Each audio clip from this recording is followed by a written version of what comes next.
Contoh penyusunan gender analysis pathway. Halo sahabat PPRG. Langkah 1, menetapkan program, kegiatan, dan subkegiatan.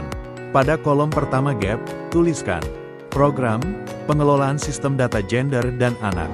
Kegiatan, pengumpulan, pengolahan analisis dan penyajian data gender dan anak dalam kelembagaan data di tingkat kabupaten, kota. Subkegiatan, penyediaan data gender dan anak di kewenangan kabupaten, kota. Langkah 2, menyajikan data pembuka wawasan.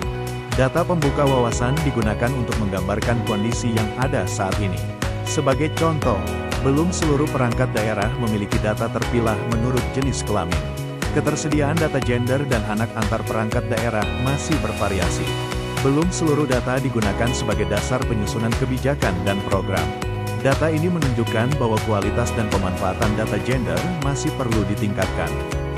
Pada tahap ini dilakukan identifikasi kesenjangan berdasarkan akses, partisipasi, kontrol, manfaat. Contohnya, akses, belum seluruh perangkat daerah memiliki akses terhadap data gender dan anak yang lengkap dan mutakhir. Partisipasi, belum seluruh perangkat daerah aktif menyampaikan dan memperbarui data gender secara berkala. Kontrol, pengelolaan data gender masih terkonsentrasi pada beberapa perangkat daerah tertentu. Manfaat, data yang tersedia belum dimanfaatkan secara optimal dalam penyusunan program dan kegiatan pembangunan. Langkah 4, menentukan penyebab internal.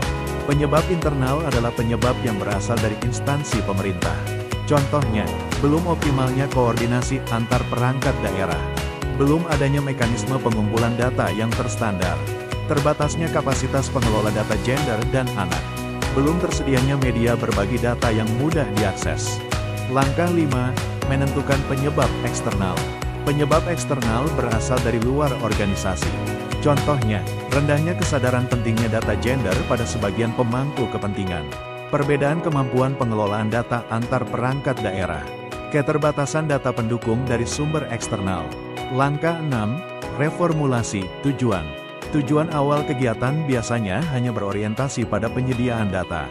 Setelah dilakukan analisis gender, tujuan dapat dirumuskan menjadi meningkatkan ketersediaan, kualitas, aksesibilitas, dan pemanfaatan data gender dan anak sebagai dasar penyusunan kebijakan, program, dan kegiatan yang responsif gender. Langkah 7, menyusun rencana aksi. Rencana aksi merupakan langkah yang dilakukan untuk mengatasi kesenjangan. Contohnya, menghimpun data gender dan anak dari seluruh perangkat daerah, melakukan verifikasi dan validasi data, menyusun profil gender dan anak kabupaten Blora, melaksanakan koordinasi penyediaan data gender dan anak, memberikan pendampingan kepada perangkat daerah dalam penyusunan data terpilah, menyebarluaskan informasi data gender dan anak kepada pemangku kepentingan. Langkah 8, menetapkan data dasar. Data dasar digunakan untuk mengukur kondisi awal. Contohnya, jumlah perangkat daerah yang memiliki data terpilah, jumlah data gender dan anak yang tersedia, jumlah publikasi data gender dan anak yang telah diterbitkan. Data dasar ini menjadi acuan dalam mengukur keberhasilan kegiatan. Langkah 9, menetapkan indikator gender. Indikator gender digunakan untuk mengukur hasil pelaksanaan kegiatan. Contohnya, persentase perangkat daerah yang menyediakan data terpilah menurut jenis kelamin, jumlah perangkat daerah yang memanfaatkan data gender dalam dokumen perencanaan, jumlah publikasi data gender dan anak yang diterbitkan, persentase data gender dan anak yang diperbarui secara berkala. Penutup, melalui Gender Analysis Pathway atau GAP, perangkat daerah dapat memastikan bahwa penyediaan data gender dan anak tidak hanya menghasilkan data, tetapi juga mampu mendukung pengambilan kebijakan yang lebih tepat sasaran dan responsif gender.